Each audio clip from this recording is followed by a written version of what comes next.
my body tells me We're no. not that good. We're not that Anyway, hi folks. This is good. Court. So does Melissa. She tells me no too. Yeah. I mean, that takes a lot. Even anyway. So I'm Okay, here we're with live on Jason, Facebook. and we're getting ready to weigh in here on the events of the day. And I want to point out the last couple of times we've been talking about Maha.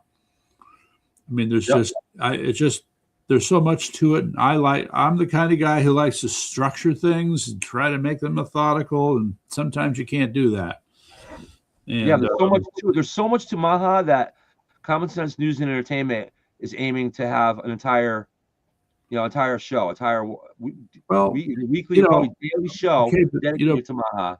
Before that, we should both put together essentially an outline, okay, where we cover the major topics that involve Maha. I mean, if you just take vaccines, that's a whole thing all by itself.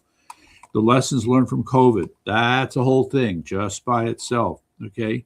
By the way, did you watch that 7-minute video with Dr. David Martin? I did not. I'm sorry. I've been working, though. I've been working wall to wall. I will. I'll get to it. Okay, we should definitely. It's only 7 minutes. Okay, that's right. You're right. And you got to hunt it down. I have no idea what I've been through, but okay. Okay, spoiler alert. He points out that a key technology related to what was done with respect to the scandemic can be traced back to the 1960s. In other words, you had issues, you had areas of research, you had technology that was all kind of being stirred in a pot starting back in the 1960s that ultimately resulted in the COVID so-called vaccine. Okay. Going back to the 60s. Who knew? All right. And he lays it out. I mean, he kind of walks you through. There were other developments in the 80s, and then in the 90s, it really started to crank up. And I just, just a quick background here since I brought him up. Dr. David Martin is an extraordinary person. He is so underrated in terms of the things that he knows and the impact he's had on people and events relating to the scamdemic. All right. He's become a rather hard, dare I say, cynical kind of person, but he is perfectly entitled to it. Right. So here's the thing. Before he was, quote, as a consultant, before he was tasked with figuring out just what the hell was going on with COVID, he had somehow landed this job where it was his task to analyze all patents, all of them. That's a lot of patents. We're talking, 10 million plus patents. So, of course, he had to set up these filters and methods of analysis, and he got through it. You want to hear one of his fundamental findings? Yes, I would like to hear that. At least 1/3 of all patents are, and this is a quote, functional forgeries. Wow. Okay. Now, they're forgeries in the sense that it's you could argue that they were a rehash of other discoveries. So patent lawyers would play these word games in order to make what they're doing sound different, but it's really like the other patent that was close to what they're working on. And so he had not very many nice things to say about the world of patents. Okay. And deeply embedded in all that discussion about patents are the patents related to diagnostic tests, the vaccines, the equipments, the reagents, all used in the name of COVID. Now, let me be clear. The word forgery implies it also means intent. Intent as well. Nothing that no clerical errors here. No incompetence. Yeah. Oh, come on. Forgery, intended fraud. Okay. Think of all the different ways in which lawyers will split hairs when it comes to semantics. Right. Okay. No, that's not really a catalytic enzyme. That's a periplasmic catalytic enzyme. Totally different. All right. I get it. When it's not different. All right. So they make up these terms and such to pull this stunt off. Mm-hmm. All right, so that would be a big part of what he's talking about. And also, I mean, just to say it, and this will sort of slide into Maha here, I spent a lot of time looking at research papers. Mm-hmm. And the thing that got me was, first of all, when you look at a research paper, it's supposed to be an original contribution to scientific knowledge, not a rehash, okay? Not a redo, not a copycat, okay? Mm-hmm. Something unique and different. Right. Right. But I cannot tell you the number of papers which were just a rehash, okay, and did not offer anything new in the field. Mm-hmm. It was, you see that and you say, oh, great, I got to look for things that are unique. I got to move on. Okay. Well, I'll tell you what, just this is related to Maha very much. Yeah. And I've mentioned the other day, actually, about diabetes. Mm-hmm. And how diabetes is a disease. Diabetes type 2.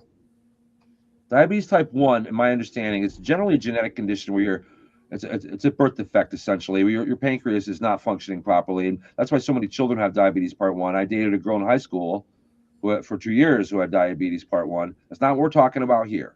I'm talking about diabetes part 2, which is a disease of abundance, which is a disease that develops over time in most adults. And sometimes now in children these days, after consuming too many sugars, unnatural sugars, and overwhelming the body with fats. The human body is naturally supposed to have about 6 to 10 grams of sugar a day to use. But in America, we consume about anywhere from 150 to 250 grams of sugar on the average per day. Real? Wow. That much? Which is why, yes, nowadays, because of the processed food and that we've talked about recently, and the way food is, laced with sugar. Sugar is an addictive substance. Yeah. Just like heroin or any other substance, or like nicotine. Is it a certain certainly man-made sugars, fructoses are highly addictive, and they're put in foods. Obviously, a lot of our foods, like even Wonder Bread, it breaks down into sugars when it breaks down in your body. Mm-hmm. A lot of those things that you wouldn't think have sugar in them. In 1940, diabetes part 2, my understanding, was something that was almost not even heard of. Yeah. I don't think there was the word diabetes part 2 existed in 1940. And now we have millions, I believe as many as 30 to 40 million people adults with diabetes part 2. This is a pandemic, in my opinion, of the highest order. Now I'll get to the punchline. I'm a test subject here. I'm a diabetic. I was diagnosed in 2015. And I'm not, this morning, on YouTube, Common Sense News and Entertainment Channel, I posted a 1-hour video telling my entire story. I'm not going to tell it again now because it would take an hour, and we don't want to do this for an hour here tonight.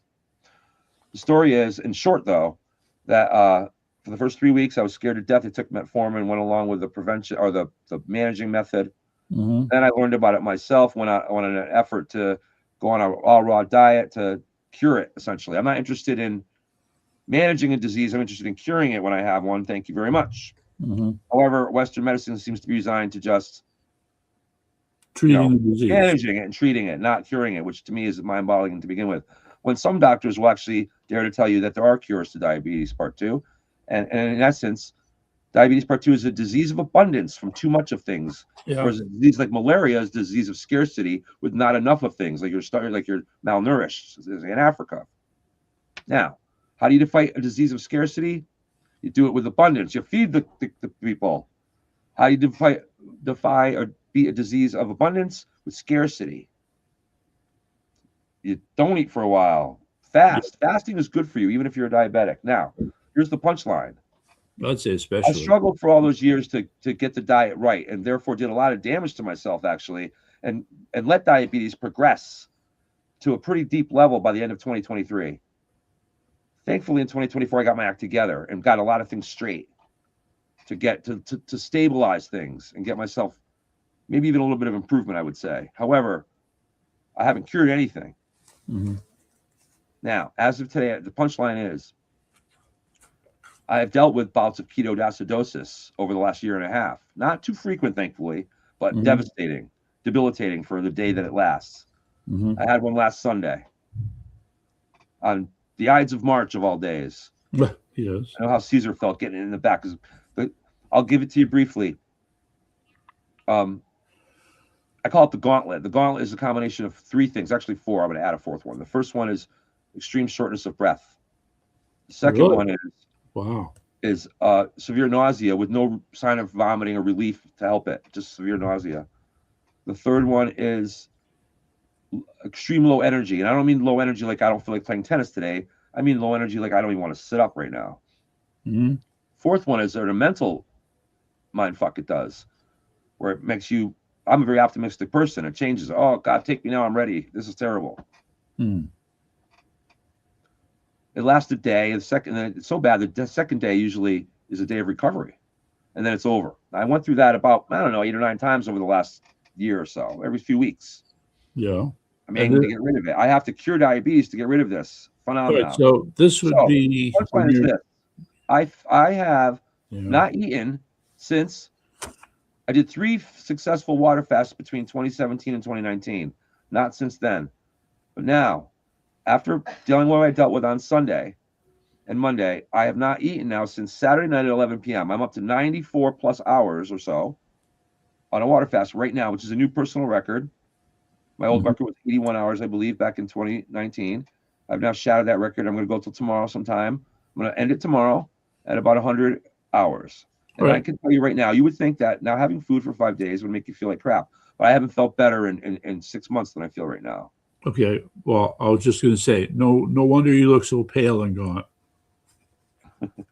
I'm just kidding, of course. Here's the thing. I did a 1-hour video, which I did post on YouTube channel. You should see it. Mm-hmm. Please share it. It's very important because I'm going to make myself a guinea pig and I'm going to cure myself of diabetes right now online because ketoacidosis, the gauntlet, is so bad. And every time I have it, I swear I'm going to do better. And then I don't. I slip a little bit. Okay. Now, oh my goodness. I've reached a new level of discipline now. What? We're picking up a whole bunch of new people here. Yeah. Cool. Maha, tell me something. It's Maha, right, baby. Time. How long y'all been lovers? No, I don't think so. If you're talking to me, I bet you protested. We could do a whole. If you want to do a whole show, if you want to, oh yes. If you want to do a whole show about homosexuality, I'd be happy to talk about that one. I'll tell you right now. Well, whatever it is, but we're supposed to be talking about Maha, and these comments are coming in fast and furious here. Oh my goodness. Yes, they're good because this is important. I'm going to personally cure myself of diabetes right here online every day. I'm going to tell everybody what I eat every day. Antifa right. No, not Antifa right. Boy, it's interesting. They're having fun with me, I think. So I think so. Yeah. Anyway, I'm doing a promotion here. The bottom line is I wasn't able to post it on Facebook because it's an hour long. I can't resist. One says, "Hey, Court, how many black grandkids do you have?" Well, if I have them, I don't know about them. What are you going to do? Sorry. Yeah. Anyway. Court's a little distracted, but that's okay. Beers? He says here, beers is a cure for diabetes. What's the comment about the diabetes? He said beer is a good cure for diabetes. Hops. There you go. Right. So anyway, I'm gonna. It wouldn't post on Facebook. I don't know why. It's an hour long. I don't know why it won't load up on there. We're trying to get it up there, but I want people to follow it and share it because now, like I said, I've reached a new form of discipline. I'm gonna dine on nothing but. Yeah. The plan is to go on nothing but whole food, and 6 days a week. Yeah. Okay. So just to be clear, these episodes of ketoacidosis you went through, was this where you were totally cutting out carbohydrates? No. Because that's how it happens. At least that's my audience might correct me. Oh my goodness, we got up to 26 on my screen here. Oh my goodness. Everybody likes talking about Maha, my man. Oh, all right. Anyway. See, what position? Their pitching staff. They got good pitchers. Don't take that away from me. But the pitching, and they have been complaining about the third base position a lot, which I don't understand. But are you talking about the Red Sox? No, the Yankees. Somebody asked me what I think the Yankees need to do to improve. I listen to the FAN, and there's just these guys. They got all their opinions. It's entertainment, sports. Yeah, sports has got to be in there too, right? You got to believe it. Red And I Sox, couldn't though. believe it. What was it? The Knicks, was it? Yeah, That's the good. Knicks Red beat Sox, the right. Pistons. No, the Celtics. Was it the Celtics or the Pistons? Like 130 to 110 or something. It was a kind of a blowout. Yeah, Oh, you you work gave for me the this Yankees. before. I had it on Okay. my DVR. You're killing me now. What? I had it on my DVR. You just spoiled my game watch for later. How so? That's a Oh, past game. That was you're going to watch that game? Oh, okay. Oh, I'm going to watch. No, Sorry. is this a game that happened tonight? Yesterday. Oh. Yeah. All right. All right. Well, there are a lot of other games to watch. What can I say? Spoiler alert. Oh, Yeah. woo, woo, woo. Oh. Yeah. And so, how many members of the Yankees have diabetes? These guys are too much. All right. Were you against getting what? Adam M289, you're silly. You know what? I was actually a little too young at the time to even think about it. Okay. And come on, get real. I mean, what should I deal with this? I'm just going to say you're having your fun. That's okay. All right. So let's get back to Maha. Yes, back to Maha. All right. So I guess the point of everything, I'm using myself as a guinea pig here to make a point about how corrupt our system is in healthcare. The very notion that a disease that 40 million of us have is curable and we're not being told about it. We're being told the opposite by most of our physicians. Well, okay. Is wrong. Is something, and it's not the physician. I don't blame the doctors and nurses for our problems. I blame what they're taught, what they're being taught. They're being taught to produce drugs and surgery. Okay, well, this is what we've come, all right. This is what we've come to at this point. But look, let me just tell you the story. Okay, so there I was, a biotech analyst, writing these market research reports back in the 80s and the 90s and the early 2000s, and I had a sidekick of mine named, is it Eric? I think. Fellow analyst, and he was doing a special report on diabetes, and this is 30 years ago, all right, and we were talking about how this is a growing trend that was going to get worse. It was understood back then, all right. Yeah, big pharma needs to be big corrected. Big corrected, and big food too, my friend. Big jail cell for big pharma. Let me tell you. Food. Don't exempt big food from this. Yes. Big food is not. Listen, big food is not complicit in the sinister act. They're complicit in the cover-up. Well, because it profits over people, and that's something people need to understand is a problem. All right, the profits over people part, not profits over people's health and people's lives. Yeah. Okay. Information is out there. You and I are able to sit here and have this conversation about these things, and we're not the only ones. Okay. Well, you're not. So, you're not the only podcasters. All right. So let me try it another way. So when I was running the health food store, it just became obvious to me when I'm talking to people about health issues that the need to educate people was bottomless. Bottomless. There was never a point where you could say the people I'm dealing with know enough and I don't have to explain. No, never. The need to explain the same things over and over again is endless, and it's just the way it is. Mm-hmm. So, at least from my point of view, because I'm always trying to learn more stuff, when I find something else to add to a discussion about type 2 diabetes or anything else, I want to be able to offer that. Yeah.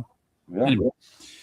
Well, so this is, to me, this is why Maha is so important to me. Why we're going to continue to talk about it on our news network. Yes. Okay. Maha is without Maha, there's really none of the other issues matter because we're all too sick. Yeah. And diseased to really make a stand in life, to really care about anything else.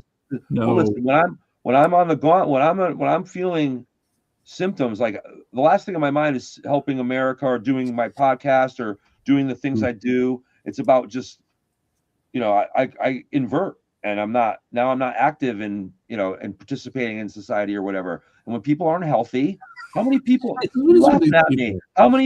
America can't function because I only eat little foods. Tyson how many people in America can't function, can't participate in society or produce in the society because they're their bodies are too depressed, they're too not physically able, or not mentally able, because you know why? Because of the chemical crap going in their brains, because of all the crappy food they've been eating their whole lives.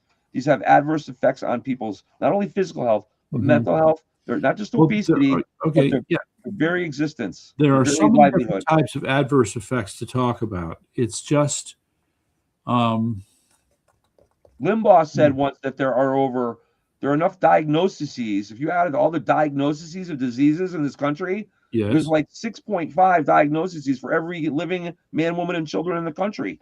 Okay, well, there are other diagnosed with something. Okay, yes. I think if you go back to the 1800s, you would have found people had all kinds of illnesses back then.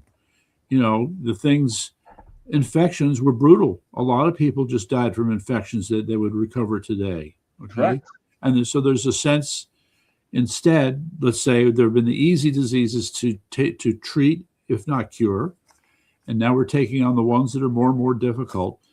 This one guy. This came along because of our diabetes part 2 in particular, and the rises in cancer, by the way, all over the country are almost as dramatic. Yeah. These come from our food supply, though. It's not something that it's not a virus. Cancer is not a virus, by the way, or a bug. Now there's diabetes. It's a disease that developed because of our own system.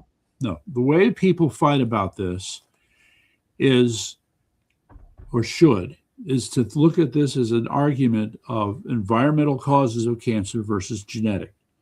And we have long since learned and concluded that genetic causes of cancer, very rare. We're talking 5% of all cases. Thank you. The other 95% Thank you. are, quote, environmental, of which food is just a part. Okay. Genetics basically determines your susceptibility. It doesn't really determine whether you get it or not. It's what you eat and what you do that determines that. I agree with that. Right. No, that's right.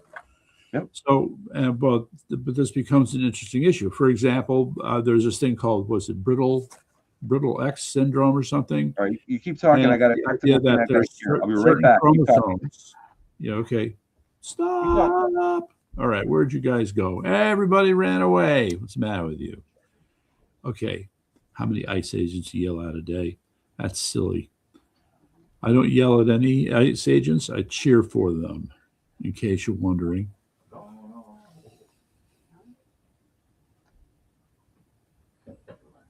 Right. Okay. Yeah, the chat is popping. Yeah, but unfortunately, Alan, they have gone away. I peaked at 26. So I don't know. We got to do a better job of holding their attention, it seems to me. And well, at least that's on my side. And I don't know if this is just YouTube, and it's also because I use the hashtag. That's what it is. I used the hashtag this time, and that got people's attention. They came because the title was Iran, and I ran away. Well, come on, I run away back here, people. But we'll get to it. Don't worry. Okay. Don't worry. They've not yet hired an engineer here on Common Sense News and Entertainment, so we have to get some charger going on the phone here to keep things rolling. Okay, we're back. Okay, so that all this said, so the other part I just want to raise, I want to do more research on this, haven't had the time, but you do have, quite frankly, what I regard as scam claims about alternative methods for curing and treating diseases. At top of the list is diabetes 2. Mm-hmm. They'll tell you, stop taking your metformin, don't do this, do that. And it's these really annoying ads that never tell you exactly what they're talking about.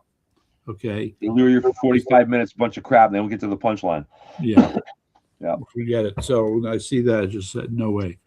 But that said, I wish I could, I remember reading a paper. That's all I'm going to say. Remember reading a paper. And in it, they stated that there's yet another, I'm going to use the term biochemical pathway associated with the liver that has a profound effect on diabetes 2. All right.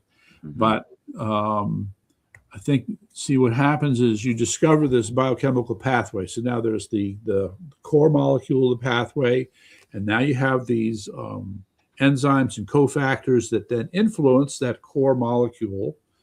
And it's causing all these other changes. And then you're trying to understand, well, how does this feedback loop feed into the blood sugar network, and it takes time to get all that stuff sorted out. Yeah. So, Well, I know some nutrition will tell you that it's honestly a lot more simple than people think it is. Yeah. So because diabetes is caused by the excessive artificial sugar, if you simply cut anything with added sugar out of your diet, that over time, Yeah. that your diabetes part 2 will, if not completely subside, will the symptoms of it will slowly go away. And that takes years, though, because your body to clean itself out of the toxins that are within it takes time. Yeah. All right. Well, the way I would put it is that slow cure. Simply stop the sugar. There's a correlation, obvious correlation, just stating the obvious here, between obesity and type 2 diabetes. Okay. Now, you're not obese, but you have type 2 I'm not one of those. I don't fit that correlation. Okay. But in fact, diabetes helped me lose weight, not gain it. All right. Well, I'm going to make my point, and I'm going to change my point. The first part is the correlation with obesity, but then, yes, you'll have these many exceptions. And it raises an interesting question.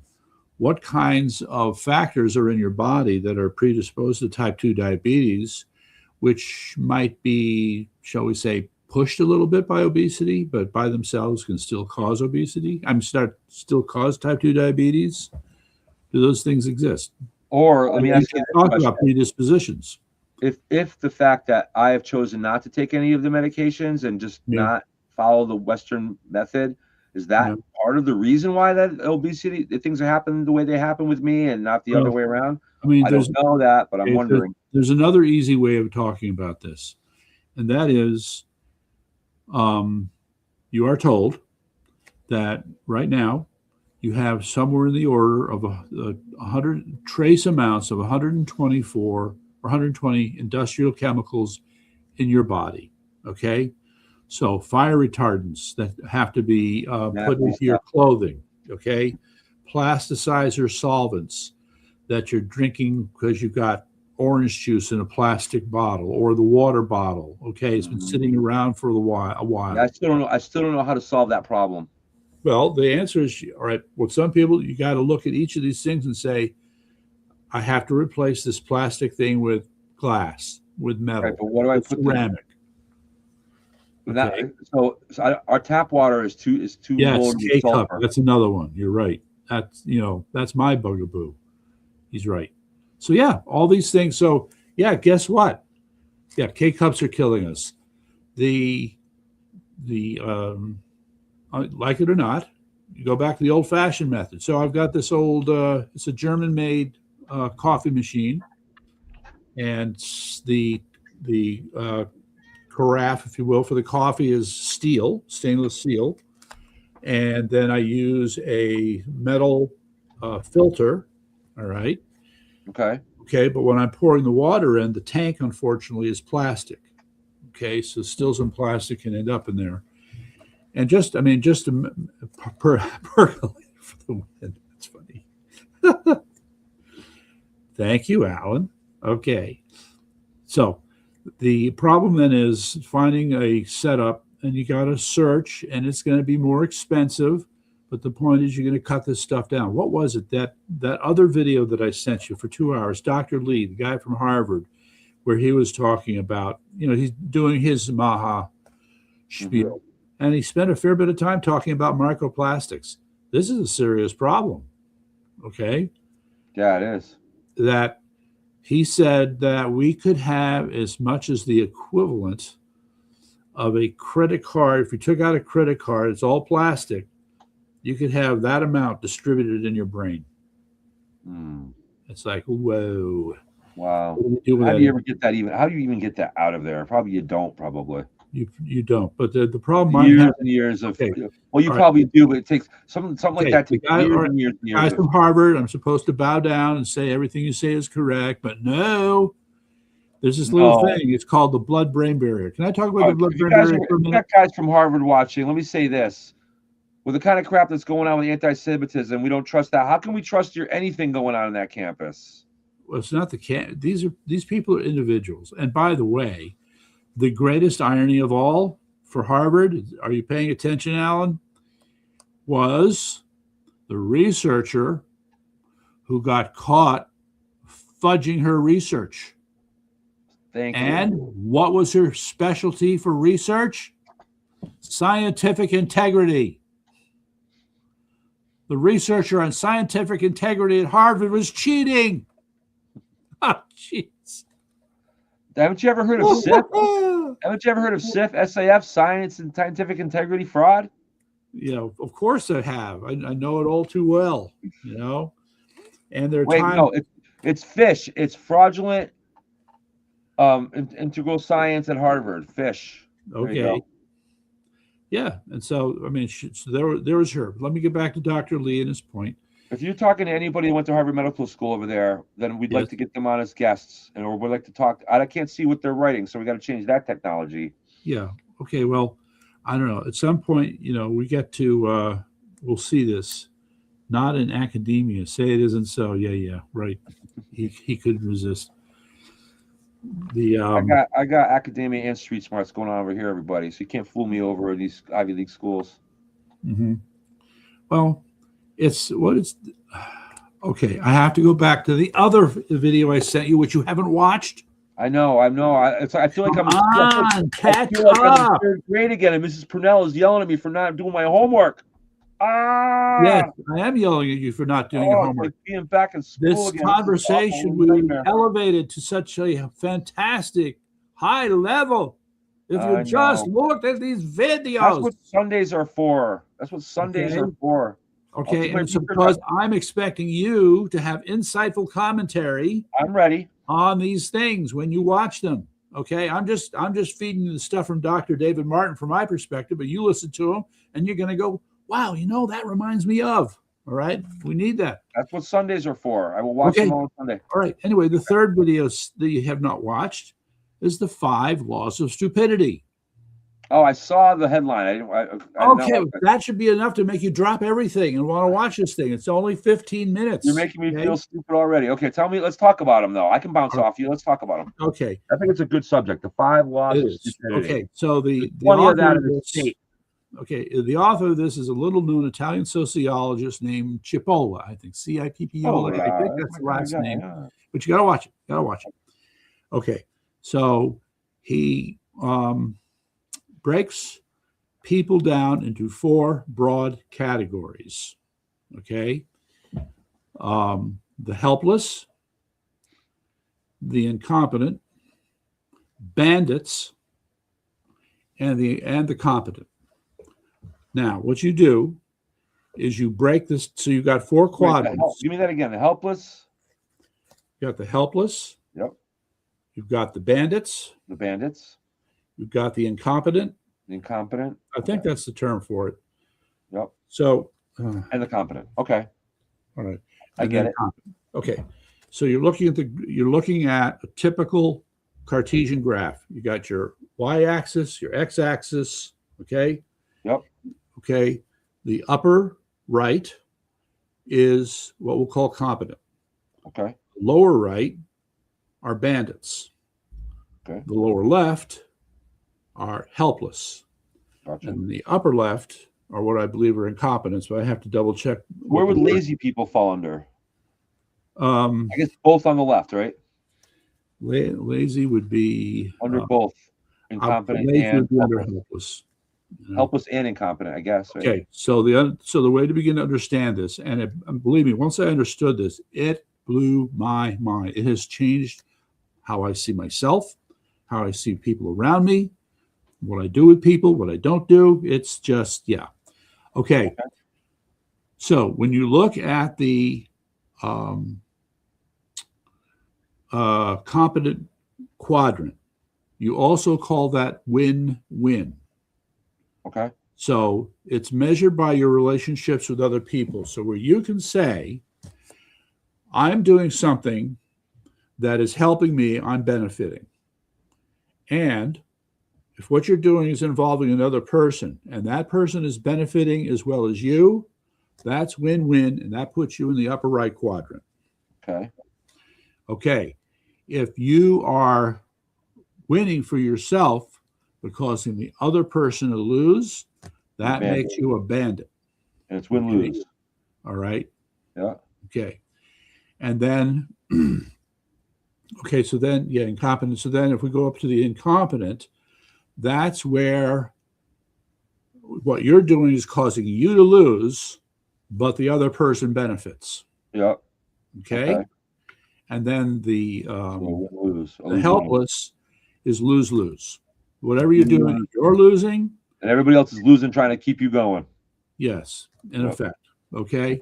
Yep. And so I have to look at every single transaction I do, every way I relate to people, and answer the question, which quadrant does this fall into?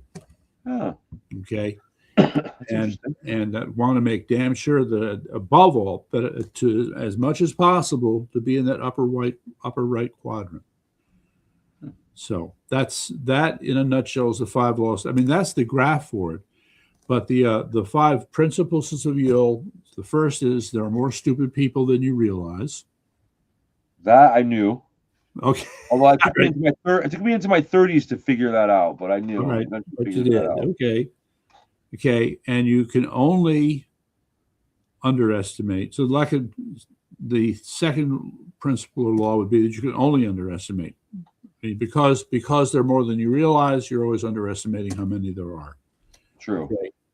And at the moment, I can't remember I would think that I submit that 85 out of every 100 people are what I consider followers. And what I mean is they're not all necessarily, I'm not saying they're all stupid or not intelligent, but they don't think independently, and they kind of believe what they see and read for the most part, and they don't do a lot of their own thinking, honestly. No, very little of it anyway. Yeah. They're usually swayed one way or the other, or once they make up their mind about something, they certainly can't change it, which is why we have one of the problems we have in professionalism, why so many so-called experts aren't really experts, because they can't admit when they're wrong about something. Right. Well, to that point, I mean, it's emphasized that stupidity is a human trait, okay, that has absolutely no connection to anything else. You can have somebody who has a PhD. He can be a billionaire.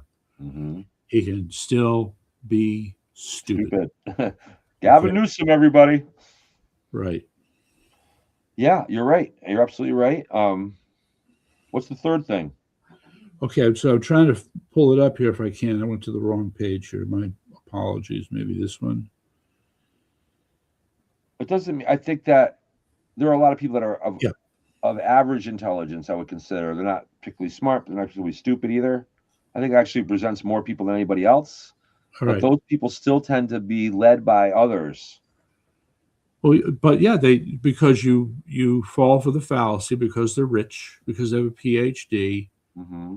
It never occurs to you. Or they're a lawyer, or they're some professional. All of the above. Okay, so it says here, law 3, a stupid person is a person who causes losses to another person or group of people when he or she does not benefit and may even suffer losses. So that's the lower left corner, what I was telling you about. Mm-hmm. Okay, and they put it different. Okay, they did it differently here. Stupid people in the lower left, but they're all stupid. Then, and helpless people in the upper left. But yeah, when you watch same thing almost. Okay. But now if we talk about the helpless group. Yeah. One who that wouldn't include those that are badly disabled or unable to help themselves or whatever. Like, I guess they would be included in that group, but they're not necessarily. Well, I guess they are included in that group whether we like it or not. I don't know how else to put them. Yeah. So let me just rattle off the bad, make them bad, or doesn't make them stupid necessarily. Well, if again, going back to that chart, all right, you got 3 out of the 4, all right, yeah, in which there are problems. There's only one that's win-win. You're right. Yep. Okay, I got you. The issue is that's what we're up against in saving America. All right. So anyway, number 4, non-stupid people always underestimate the destructive power of stupid individuals. The destructive power of stupid individuals. Correct. Okay. Especially the bandits. All right. And law 5, a stupid person is the most dangerous type of person. Okay. Mm-hmm. So it has to be assumed, going back to that chart, that there is a group of people. I would kind of put myself in that category, but I think I make enough stupid mistakes myself. Yes, and we're Where up are you to, putting yourself? The drum is rolling. yeah. No, he's a But yeah, competent so guy. This guy's most dangerous type of person. What's that? he's a competent guy over here. He's all right. Who's You're all right. You're competent. Oh, me. Well, We're gonna put you in the upper right. Win-win, baby. yeah. Well, I mean, the capacity for mistakes and what you do about them, I think, is a whole other discussion. But Competent people make obviously, mistakes. now that we've set up the system with the 4 quadrants, I'm going to have to throw in an important name: Donald Trump. Where do you put him? Well, that's easy. In the win-win. Yeah, of course. I think he high up in the time ago. I'm telling you right now, as a closet historian, I can tell you that 200 years from now, if we're still have a society and we're still kicking, people will look back and read about Donald Trump, and he'll be like George Washington. He'll be Abraham Lincoln. He'll be right up at that level. And I'm gonna, because he's done. If things continue the way they're going, there's going to be a golden age in America. The only thing I'm worried about is he's going to die off, and then whoever takes over won't do the same job. That's what I'm concerned about the most.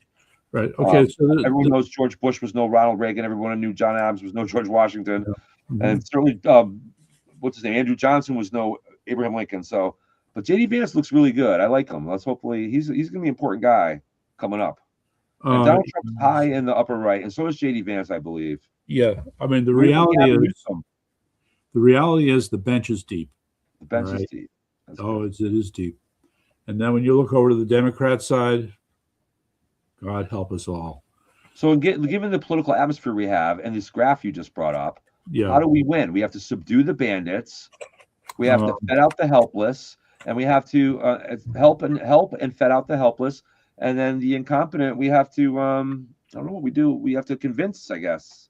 I think, for me, like it or not, convince the helpless. I find myself having to constantly check myself against these 5 laws, right? Because the bandits, it's not, I don't think the quadrant is equally spread. It's not 25, 25, 20, 25, 25. It's not equal. Just said, whatever it is, it's underestimated. And the other part here is that one smart person can only do so much, and one stupid person can do a lot more damage than one smart person can stop that damage. Okay, I'm going to give you. Let's play a little game for a minute with this. I'm going to give you a number of, considering it's 25. There's 100% of the people. I'm going to give you what I think our population in the United States represents a percentage of each group, and you can tell me if you agree with me what your number is. How about that? All right, go ahead. Okay, I think the bandits represent 10%. Which one? The bandits. 10%. Lower right. Okay. All right. 10%. I think the competent are about 15 to 20. We'll go with 20% optimistically. 20. That's a total of 30. Now I got 70 on the other side. I'm going to go with pretty much an even split between the other two. We'll go with 40 incompetent and 30 helpless. Okay. So that gives 80% of the problem and only 20%. All right. Well, I have a slightly different. Put that. All right. No, I don't. So What's I have your number? Let's hear your numbers. The win-win category, 5%. Ooh, that's even worse. I thought you were going to even even that 5%. Okay. It's small. And then the bandits, 20%. Okay. Man, your world's worse than mine. All right. And then the helpless group, that would be 50%. And then the remainder is going to be the other stuff. 30 some odd percent, right? Yeah. That's kind of, I mean, that's even harder in your worldview. Right. Okay. So part of the problem here is that, all right, well, let's set that part aside. If you think in terms of how the hierarchical organization of society, you have the base, if you will, the middle group, then we'll call it upper management, and then top management. So the base is going to be those people who they get by, they can kind of do what they can do, and that's it. All right. And then out of that, some will rise up to the next level and they're somewhat competent as managers. Mm-hmm. But then within that group, you're going to have a group who excel and they'll rise up to that third level. Mm-hmm. And then out of that come the very, very best, the top CEOs, the top leaders, the top thought leaders, you name it. In theory, but a lot of times competent people get suppressed by stupid people too. Prevented from moving up. It's happened to me once years ago at a company. Sure. Well, I mean, generally, again, remember the Peter Principle. The Peter Principle is that you get promoted to your level of greatest incompetence. In other words, instead of the idea that if you're good at X, then you're going to be even better at the next one, it's the opposite. It's not always true, right? Right. So there is that argument, and there might be something to it, but still we seem to manage to get things done. Mm-hmm. I've never been a fan of hierarchies, but the reality is that there are some people who are much more effective as leaders than others. Absolutely. And those are the ones that need to be put in a position where they know what they're doing. See, the thinking within a corporation, when you have a hierarchical organization, is that they know from experience whoever get put up at the top there, all right, is the person who has to be able to handle, I'm going to say it, everything. So let me tell you a quick story. There I was sitting in the accounting and finance class at Columbia Night School many years ago, and the class was composed of two students. You had those who were liberal arts majors and those who were business majors, all right? The liberal arts majors during class break would go to the professor and complain, Professor, what am I going to do? When I graduate, the kind of job I'm going to get is going to be horrible. What am I going to do? And the business majors, they're going to earn more money than me, blah, blah, blah. And she said, calm down. Calm down. I'm going to explain it to you. Okay? The reason for a liberal arts major is to give a broad, and I'm even going to say deep, background of knowledge. And what's going to happen is if you go into a big corporation and you move up through the ranks, at more and more of those things that you learned as a liberal arts major will come into play, things that the business major never learned, was never exposed to. Right? So you think in terms of, if you're at the top, you're expected to be able to handle legal issues, financial issues, marketing issues, technical issues, being able to work with shareholders, work with the government, okay? You have to be a generalist.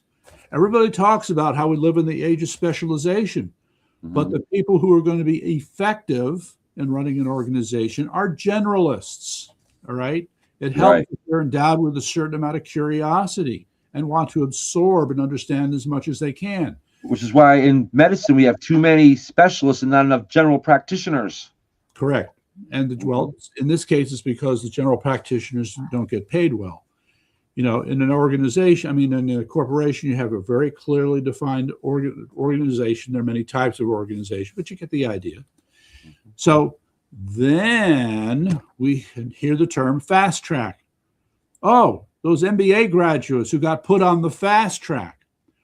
Somebody looked up and said, you have the mindset. Look, we've been here for a long time and we know what good management material looks like. So we know you're promising, so we are putting you on the fast track. So they spend 2 years in finance. They spend 2 years in administration. They spend 2 years in the legal department. They spend 2 years learning about the technology and operations of the company, etc.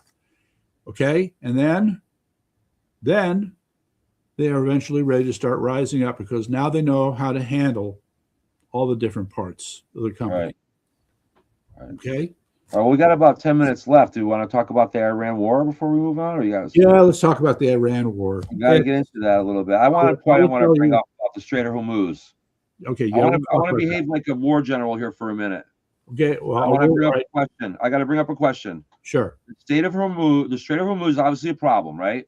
It's a big focus of what we're talking about and securing it. The position of Iran is that the Strait of Hormuz is closed, right? Quote unquote, closed except to our friends, not to our enemies. So that would mean one of two things.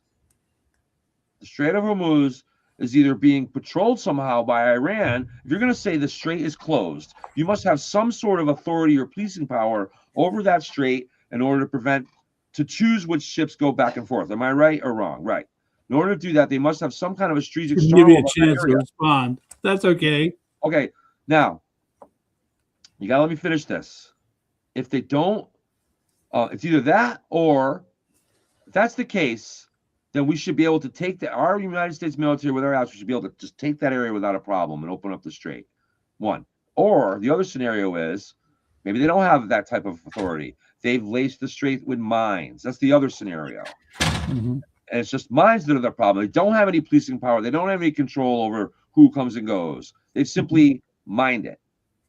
And if that's the case, that should not be a big deal either. We should just be able to go through with our demining equipment and whatnot, and over time, open it up and let everybody go through. So really, the problem should be solvable on both ends, and you can't have it both ways.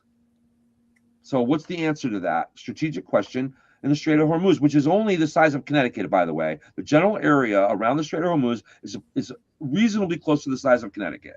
It's not a huge area. The Straits of Long Island Sound. There you go. Okay. What's the answer to it? If they have, how would they have? Iran has been so decimated, they wouldn't have that kind of a policing authority around such an area. Mm-hmm. So that doesn't seem like the right way. So it must be just that it's mined then. If that's the only problem, what's the big deal? We can clean that up. All I can do is start by acknowledging your observation. Mm-hmm. And you're doing a pretty good job as a what does he call that? A war general? No, a temporary war strategist. You know, an armchair admiral. Quarterbacking. Yeah. Okay. Well, you know, so that's what we do in journalism. Okay. All I can do, I mean, I would start by reviewing a bunch of stuff, but then I would have to throw in a bunch of other stuff as well. So I'll start with the review part. It's a big picture analysis of the Gulf of Hormuz. All right. For the big picture analysis is that if, in fact, Donald Trump is, quote, letting them through, it's to serve another purpose in this game. And I have pointed out before, when we were having this debate, it was, 3 or 4 days ago, that the report that Trump was letting oil be shipped to China was allowed for the purpose of leveraging them to allow us to keep getting rare earth minerals. Yeah, I heard about that. Yes, you did mention that. I remember. Okay. So long as they don't put up a big fuss about rare earth minerals, we'll let them keep getting their oil. So that to me is the I think what the fundamental, quote, deal is, as far as that's concerned. Now, mind you, at the same time, one of the reports has been that we are using a growing number of these bunker buster bombs along the coast. Yes, I've heard that. All right. Including one near the strait, if I'm not mistaken. Recently. Sorry? What? Including one they set off right near the Strait of Hormuz today, I believe. Well, I mean, one of how many, which, gets into the other issue that I raised, and that is that their strategy from the beginning, we could go back to June, but it was probably earlier, where the Iranian government decided to disperse their resources as much as possible, to build as many underground bunkers and other things in order to be able to fight us as long as possible once we showed up on their doorstep. And this, of course, leads to the other point, decoys, all right?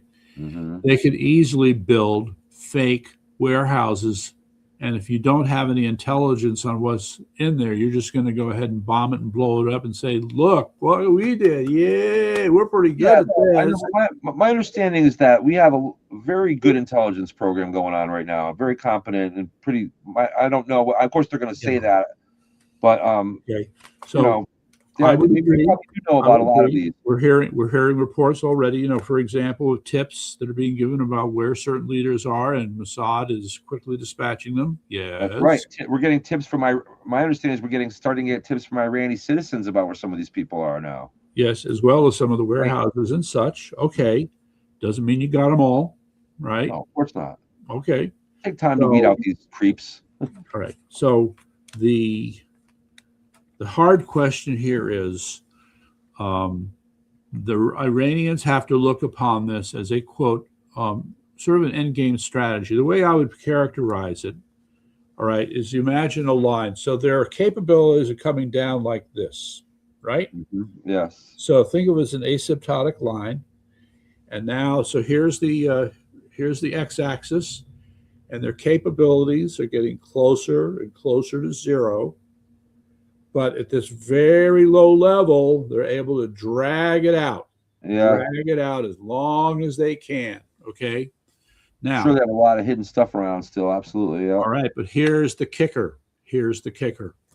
A report, I think, the other thing, the indication is that China is doing a lot more than just getting oil from Iran. Oh, they're helping and Iran a lot more than just supplying them with intelligence.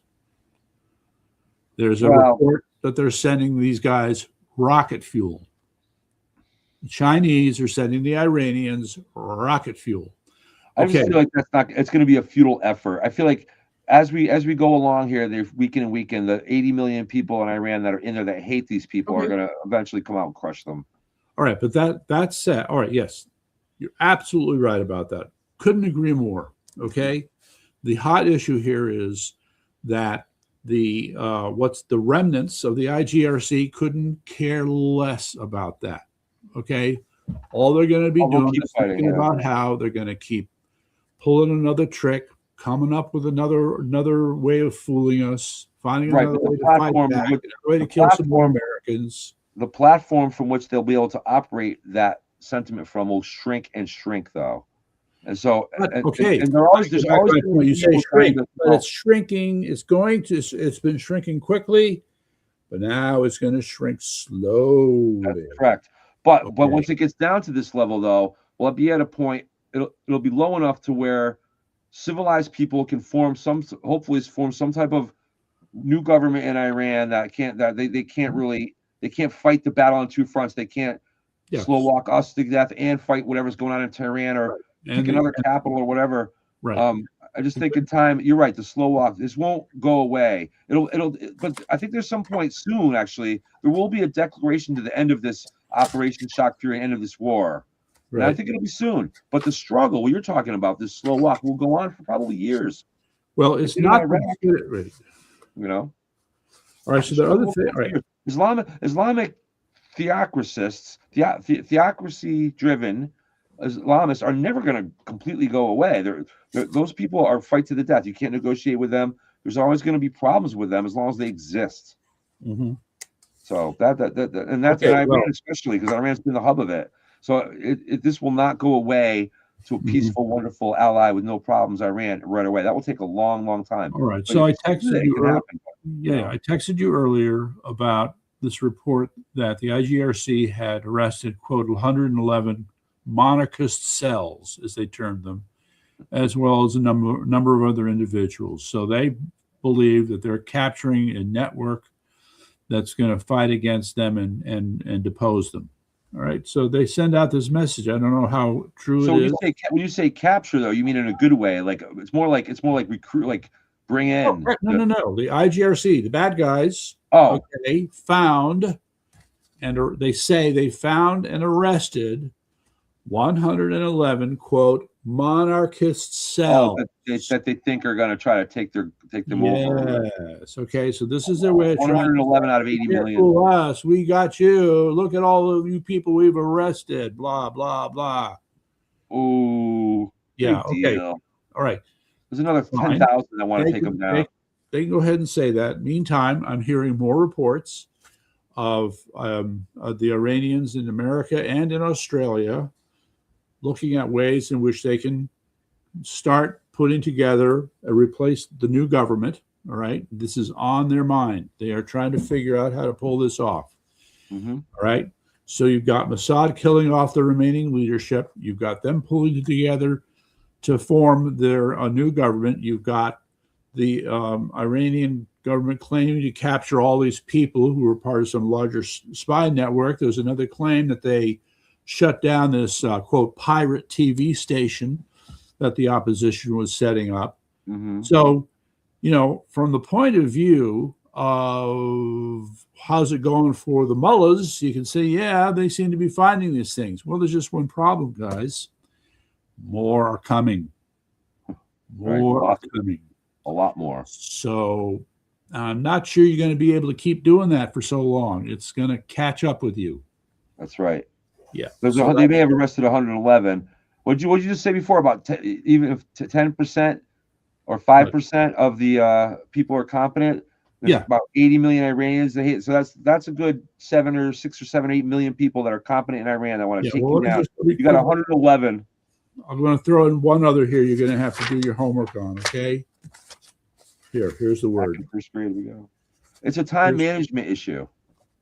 I will read whatever I can, but it's a time management issue. Okay. Okay. Where is it?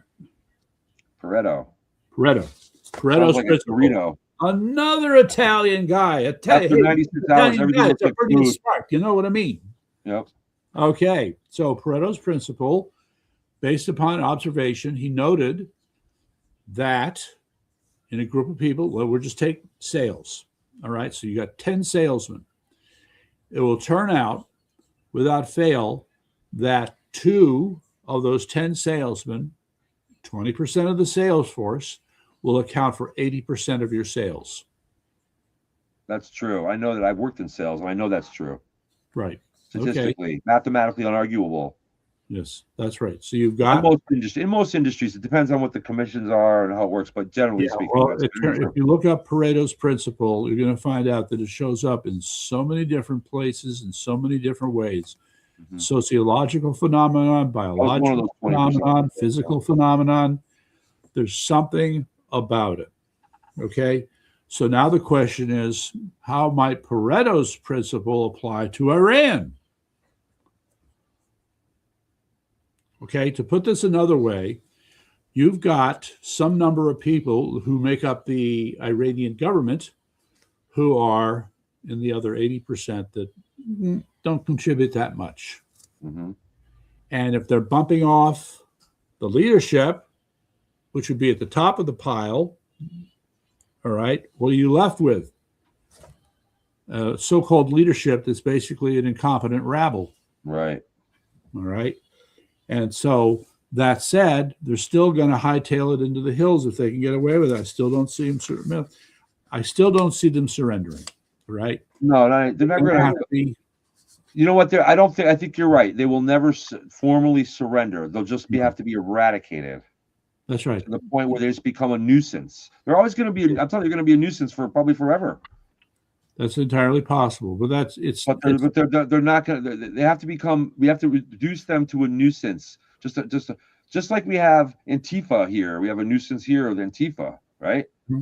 So there'll be a nuisance in Iran, but that's that's the victory. I think you're not going to get them to surrender. They're not, unless the only way the Japanese. We had a similar problem in World War II. The Japanese would absolutely never have surrendered until we nuked 2 of their cities.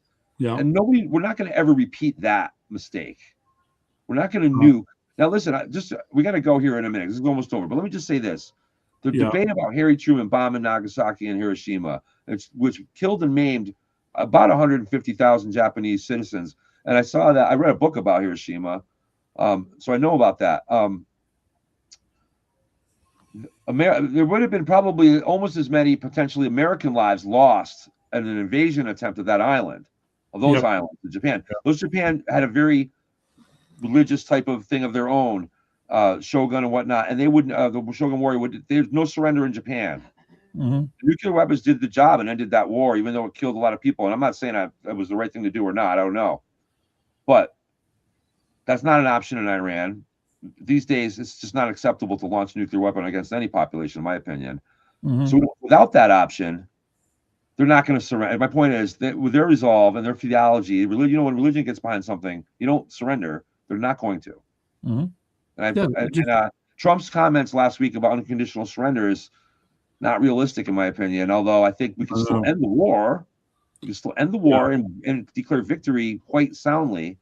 But we can't. We're not going to get them to come to like the USS whatever Arizona. Well, here's the real. Surrender. My send off is the real acid test for this will be when we put boots on the ground. Now, I don't think it'll be necessary to put infantry on the ground in Iran. I think we probably special forces, and there might eventually be an international, quote unquote, peacekeeping force or whatever to help with the nuisance. Mm-hmm. But I think most of the Iranian government, Mullah government, can be destroyed through air power, a little bit of special forces, and just continuing to decimate them. And there's right at some point they're all going to be gone. Or just be a few left. The other part we haven't really got laid into here is defections. All right, we've heard about defections, but we're going to have to see mass defection, really, if we're going to have any realistic expectation of being able to get rid of the mullahs. And those mass defections haven't happened yet. The first night when he announced this war, one of the things he said in that speech, it was an 8-minute speech, it was brilliant, was toward the end of that speech, he told the Iranian people, now is the time. Now is the time to, for now, take shelter, but when the time is right, time's to kind. I think that message should continue. I haven't seen him say a lot of that. So I think what we have here, in chemistry, we talk about quick reactions and slow reactions. What we're seeing here in terms of the formation of a new government looks like a slow reaction. Okay. Yeah, absolutely. Or there's the other thing. It was slow until it happened quickly. So, but right now, to me, it's just, you got to get it right. So I've got to be more patient and say these guys got to do what they're going to do. And again, I think the first real rumblings, I think we'll see in a week. In 2 weeks, it's going to start to get real, and that's 2 weeks of degrading the mullahs even more. All right, and I don't want to, let's just keep in mind here. I mean, there's so many things going on. It's like what? All right, so I say Mossad. But keep in mind that you have, believe it or not, in Iran, people who we will call Mossad sympathizers. Of course. Excuse me. You got to think about the implications. We had Tories in America in the 1770s and 80s too. We still managed. Okay, well, we're not thinking of them still managing. We're thinking in terms of these folks being able to provide the kind of information that Mossad needs in order to continue to degrade what the mullahs can do. Well, hopefully the people in Iran that are 60 and older, the good people of Iran that are 60 and older, remember what it was like before, can step up and before the days of the mullahs. There might be an important population group in Iran, although they're older. There might be, Well, I mean, another way to put this is, even if the opposition were to stake out a particular city, I don't know, Natanz, Isfahan, okay, and set up their provisional government there, all right? They're still going to have, because once that happens, all of a sudden that gives the mullahs a target, right? And then whatever they have left of the IGRC is going to go after them. So, there has to be a sense. It's got to be defensible. Well, what mechanism does the mullah have to attack such a city now? They don't have air power anymore or navy. It would have to be a ground attack. Okay, but if you don't get the mass defections, you're going to have hundreds of thousands, all right, of IGRC soldiers, armed and trained, okay, who are still ready, willing, and able to be led, organized, and further trained to do whatever needs to be done to keep the opposition from making any headway. Right. Well, that said, of thousands. With that said, let's wrap it up for tonight. Okay. All right. It's been a good discussion about Maha and a very important war, which I consider the war I ran to be the first truly just war in my lifetime. And the 5 laws of stupidity. And the 5 laws of stupidity. We'll be back tomorrow. I think tomorrow, at some point. All right. So tomorrow's Thursday. So what does your schedule look like tomorrow? Tomorrow, probably at night will be better. So I'm busy. So it's 9:30 again. 9:30 sounds good. All right. Okay. That's the plan. Until then, same bad time, same bad channel. Thank you everybody for watching. We're going to sign off on Facebook. Thank you over here, guys. And it's been a great discussion on Yankee News, and of course the big picture with common sense, news, and entertainment. Incidentally, I met a guy the other day. Oh, just real quick. Yeah. I met a guy the other day who had the balls to go to a Chris Murphy event, infiltrate the event You pretending told to be a him, liberal, and then stick a Trump hat in front of him in front of his broadcast, and got right? him, and then got out of there safely, but then was subsequently arrested as he returned to his vehicle. I'm not going to. What was the charge? What was he charged with? I don't know what he was charged with, but I don't know. It's a good question. We're going to get him on our podcast with Selena. We'll promote it. We'll talk about it. And he's going to work for Common Sense News Entertainment. So get ready. All right. There you go. Right. With that said, have a great night, everybody. Right. Good night. God bless Connecticut. God bless America.